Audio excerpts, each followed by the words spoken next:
picture this scene. It's July of 1955. We are in post-war South Korea. A place that's really still just, dusting itself off from a pretty devastating conflict. Exactly. And we're inside this really cramped, humid interrogation room. You can almost smell the stale cigarette smoke and the sweat in the air. Oh, definitely. There's a detective hunched over a metal desk. He's furious. He's furiously scribbling a police report. He's stressed. He's sweating, and he is trying to nail down this suspect. Right. And this isn't just a standard booking. The suspect sitting across from him has just been raided by the Special Intelligence Section of the Office of Public Order. Which is quite a title. It really is. In 1955, that is a terrifying title. That's the kind of title that usually implies you're about to disappear. The stakes are literally life and death. But here is the scene that completely breaks the typical movie script. The suspect isn't cowering. He isn't, begging for a lawyer. He isn't crying. Yeah. He is actually leaning over the desk. And correcting the detective's grammar. Yes. It's wild. He's literally pointing and saying, no, the syntax is wrong there, and why don't you include this detail, and up here you need to write it this way. It's such an absurd image. It really is. And here's the punchline. The detective is so flustered, so entirely out of his depth that he actually listens to him.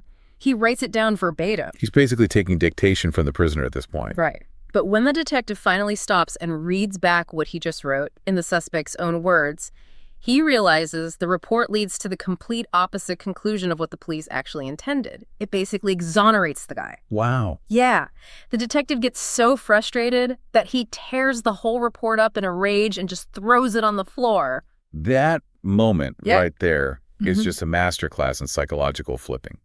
You have the person with zero structural power, the prisoner, completely hijacking the narrative from the person who holds all the cards. It sets the stage perfectly for what we are doing today. Welcome back to The Deep Dive. We are unpacking a very specific, very intense slice of history. We're looking at an autobiographical account titled New Buds from Scorched Branches. Yeah, this is a text written by Reverend Myung Moon. It details a pivotal, really explosive moment in his life, his arrest and his imprisonment in Seodaemun Prison in the summer of 1955. And before we get into the weeds here, I do want to be very clear about our mission for this deep dive.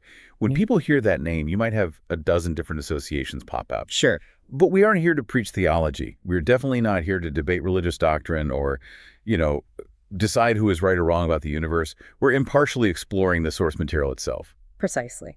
Our mission is to look at the human dynamics described in this text. We want to understand the psychology of resilience, the anatomy of persecution, and the fascinating, frankly, counterintuitive way that controversy can actually fuel a movement rather than ending it. Because this story is honestly a lot. We've got imprisonment, we've got sensational tabloids, accusations of running a sex cult, and a divorce so messy it involves we will get to the projectile fluids a little later. Yeah, it gets intense. It's a story told from the eye of a massive storm. And that's exactly what makes it such a valuable case study. Regardless of what you think of the movement itself, analyzing how a leader navigates total social collapse, imprisonment, divorce, public shaming is fascinating. So let's go back to that interrogation room. The source material starts with the raid. The Special Intelligence Section kicks down the door. Now, the official charge brought against him was draft evasion. Right, which sounds incredibly bureaucratic. It does sound bureaucratic. But functionally, that was really just the hook they used to bring him in. Socially, they were trying to pin something much darker on him. But let's look at his reaction to the arrest itself. Because normally, if I'm arrested for something I didn't do, or even something I did do, I'm shouting. Oh, absolutely. I'm defending myself. I'm yelling, check the records, you've got the wrong guy. The standard fight-or-flight response. But the source describes a third option here. He talks about a deliberate silence. He writes, I had a mouth to speak, but I was never given the chance to say a word. But then, even when he could speak, he often chose not to. He actually mentions that people, even his own potential allies, called him spineless because he wouldn't fight back verbally. That has to be incredibly hard to sit there and take. I mean, you're a leader, people are looking to you to be strong, and you are just sitting there taking the abuse. Doesn't that look like weakness? To the outside observer, absolutely. It looks exactly like submission. But this is where we really have to look at his internal reframing. He didn't view this as a legal battle he was losing. He viewed it as a path. A path. Yeah. He writes, if this is the path I must follow to reach my objective, I could not be defeated. So in his head, silence wasn't passivity at all. It was a calculated strategy. It's a concept we might call strategic noncompliance. Think about it. If you argue, you validate the accuser's premise. You enter their frame. You are playing their game. By staying silent, or in the case of the detective, by calmly correcting his grammar, you're signaling your authority does not reach me. It's a massive power move. It is. He writes in the text, the more I was attacked, the more care I took to act more honorably than anyone. It's a way of reclaiming agency. You can arrest me, but you can't make me act like a criminal. And that links perfectly back to the grammar correction. By dictating that report to the confused detective, he was essentially saying, you may have my body in this chair, but my mind is operating on a completely different operating system than yours. It suggests a level of conviction that is incredibly difficult for an external authority to break. If you can't make the suspect afraid, if you can't make him angry, you can't really control him. So, despite the botched report and the grammar lessons, the state machinery keeps turning. He ends up in prison. July 13th, 1955. He is moved to Seodaemun Prison. He's shackled. Most people, leaders included, would look at those bars and think, game over. My brand is toxic. My life is ruined. But again, we see this radical reframing in the text. He writes that life in prison was no obstacle. In fact, he uses a fascinating economic term to describe it. He calls it capital for his future. Capital, like investment capital. Essentially, yes. Yeah. Narrative capital, spiritual capital. He says, this is only a springboard for me to take a great leap toward the world of liberation. He viewed the suffering as something he was banking. Every single day in a cell was an investment that would pay out later in moral authority. That is such a specific way to look at hardship, not as a wall, but as a battery charger. A springboard, yeah. He believed that if he endured it correctly, it would prove his legitimacy. But we have to contrast this internal confidence with the external reality, or we miss the stakes completely. Externally, he wasn't just a guy in jail. He was a complete pariah. Oh, the scene on the street is brutal. He describes being led away in shackles and passing women on the street. He says they looked at him askance and twisted their faces in disgust. They looked at him like he was a monster. Because the rumors were flying everywhere. The text mentions that society believed he was the leader of a sex cult. In 1955 Korea, which was a deeply Confucian, highly conservative society, that is a label that carries a social death sentence. That's almost worse than being a communist spy in that specific era. It's absolute moral repugnance. It's the kind of thing that makes people cross the street just to avoid your shadow. Correct. And yet he says, I was neither afraid nor ashamed. He falls back on this idea of a pure heart. He genuinely believes there's a universal law that evil will fall and good will rise. But, and I really appreciate this honesty of the source, he does admit it wasn't a walk in the park. Yeah, I was going to say, if he just said I was Superman and I never felt bad, I would probably tune out. But he admits to feeling stifled and sorrowful to the marrow of my bones. To the marrow of my bones. That is deep, somatic sadness. He isn't denying the pain. He is repurposing it. He says he had to remind himself, I am not someone to just die in prison. He personalized the suffering, telling himself he was carrying the baggage for his church. It gave the pain a distinct purpose. Speaking of the church, this is where things get really counterintuitive for me. You would think if the leader of a new, highly controversial group is arrested for draft evasion and there are loud rumors of a sex cult, the followers would scatter. They'd be embarrassed. They'd go home and pretend they never met the guy. You would think so. In a normal corporate organization, sure. If the CEO gets arrested, the employees immediately update their resumes. But in high-commitment groups, external pressure often acts like glue. The source describes members lining up outside the prison before 8 in the morning, fighting over who got to visit him first, weeping at the gate. It sounds incredibly intense. It does. And look at how he treats them. This is the real paradox of devotion here. He doesn't come out and say, thank you so much, I love you all, please stay. He actually rebuffs them. He literally says, why do you come and make such a fuss? He is almost annoyed by their sympathy. And that reaction, that total refusal to indulge in the emotion, seemed to make them even more devoted. Why does that work? Is it a sort of playing hard to get? In a way. But psychologically, it is really about status. By refusing to be the victim who needs their comfort, he maintains his status as the superior leader. If he broke down and cried with them, he becomes their equal.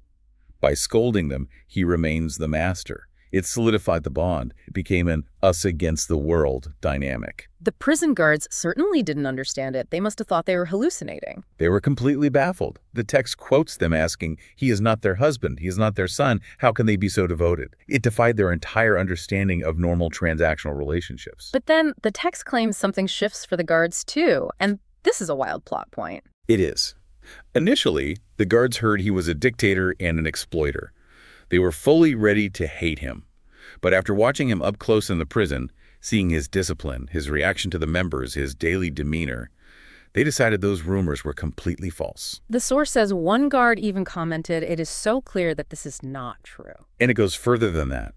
The text claims that by the time he was released, the chief warden and the prison section chiefs gave him a formal send-off and actually joined the unification family. Wait, pause. The warden joined the church? The guy literally holding the keys? According to the source, yes. Within 3 months. It speaks to the incredible charisma or the sheer presence he must have had in that environment. He turned the prison, his place of punishment, into a recruitment ground. That is a massive plot twist. It's like being sent to the principal's office and recruiting the principal. So he is in there for 3 months. What happens with the actual legal case? The draft evasion charge? The court found him not guilty. He was officially released. Okay, so total exoneration. That must have been huge news, right? I mean, the arrest was a huge fuss, front page headlines everywhere. You would think. But this brings us to a really interesting concept called media asymmetry. When he was arrested, headlines, uproar, front page news. When he was found not guilty, total silence. He mentions a 3-line story. In an inconspicuous corner of the newspaper, 3 lines. Reverend Moon not guilty, released. That is frustratingly classic. The scandal screams, but the apology whispers. It is. And the members were furious. They were weeping, saying it was wildly unjust. But the source notes a deep irony here. He claims that the vile rumors and the uproar actually helped their evangelical efforts. The old no such thing as bad publicity angle. In a way, yes. It raised awareness. People suddenly heard the name. And for those who were curious, the false rumors just set the stage for a powerful contrast effect. If you expect a monster and you meet a calm, highly disciplined man, you are doubly impressed because your expectation has been completely subverted. So he gets out. He is vindicated legally, but he still has this heavy label of heretic hanging over him from the religious establishment. And in the text, he goes for a very big comparison to explain this. He compares himself to Jesus. Yeah, that is not a small comparison by any means. He notes that Jesus was accused of heresy in the land of Judaism. He argues that the charge of heresy was actually more painful to him than the physical imprisonment itself because it was unjust. But he also has a theory about why he was called a heretic. And interestingly, he says it wasn't about theology at all. He doesn't think they actually hated his ideas. This is a critical point in his argument. He claims that some theologians actually found his work original and systematic. So if the doctrine was interesting, why all the attacks? He argues it was purely about power, market share. It's a turf war. Exactly. He mentions a professor from Ewha University who joined his group. And when she was taken in for interrogation, she found out that 88 Zero-Christian ministers had written letters attacking the group. 80 ministers writing in. That is a highly organized campaign. It shows the sheer level of organization against him. He argues that the established institutions felt deeply threatened. They saw their members leaving, young people especially, and they reacted with vague feelings of fear. And he emphasizes that appeal to youth. He says he would actually threaten them to go back to their churches. He'd say, "Go away, go back to your parents." But they wouldn't listen. And this is the key to understanding the movement's growth according to the source. He says these young people were frustrated. They had profound questions about life and God that the established churches simply weren't answering. And he offered clarity. Yes. He says, I was frustrated too. This is why I could understand the frustrations of the people. He positioned himself not just as a teacher, but as a fellow seeker who had actually found the path. So on one side, you have this growing, intense devotion from the youth. On the other side, you have the establishment attacking him. And then you have the domestic front. This is where the story gets incredibly personal and, frankly, tragic. It really does. The conflict wasn't just in the papers or the pulpits. It was in his living room. The source says his wife and her family demanded he either quit the church or divorce. That is the ultimate ultimatum. It's choose us or choose your mission. And when he refused to quit, the behavior described in the source is extreme.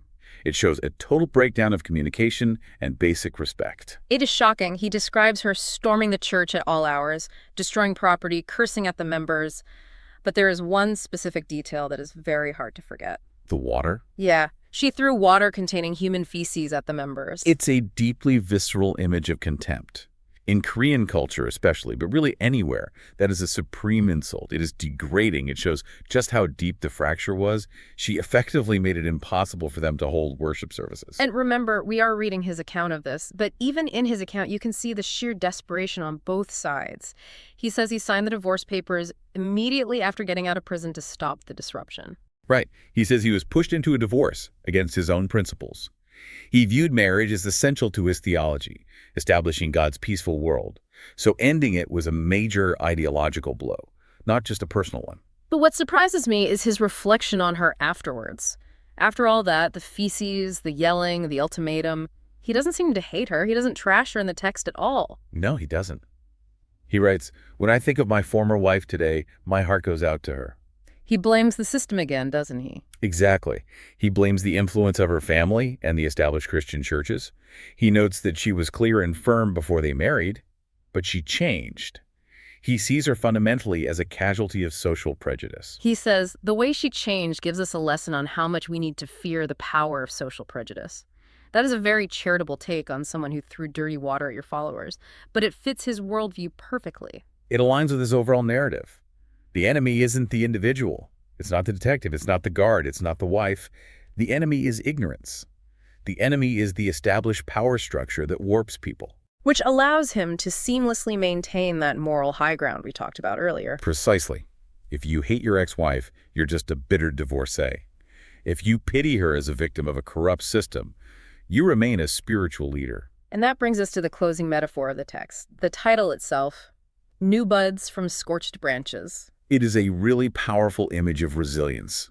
The idea is that you can burn a tree, scorch it with fire, which represents the prison, the divorce, the heresy charges. But if the root is alive, it will bloom again in the spring. He says, I would never be a tree that burns and dies. He sees the wounds as literal training. We are trained by our wounds. It suggests that the legitimacy of his mission was actually proved by the suffering, not disproved by it. In his view, if the mission wasn't fundamentally important, the opposition wouldn't be nearly so fierce. It's the ultimate narrative spin, isn't it? If they're attacking me, I must be right.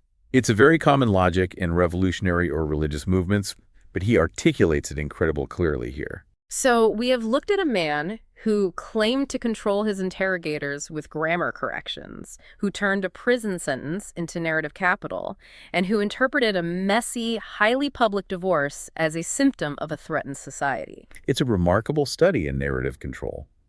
No matter what happened to him, he found a way to weave it into a story of spiritual victory. He utterly refused to be the victim in his own story. It does make you wonder, though. The source suggests that enduring in silence and holding on to a true heart is what ultimately flips the narrative. That eventually, given enough time, the truth comes out. But that was 1955. The world was much slower. You could have a quiet conviction that eventually won people over because people actually had the attention span to watch you closely for 3 months. Exactly. So here's a thought for you listening right now. In our modern age of complete information overload, where everything is instant and silence is almost always immediately interpreted as guilt, does that strategy still work? Does quiet endurance still have the power to genuinely change minds? Yeah.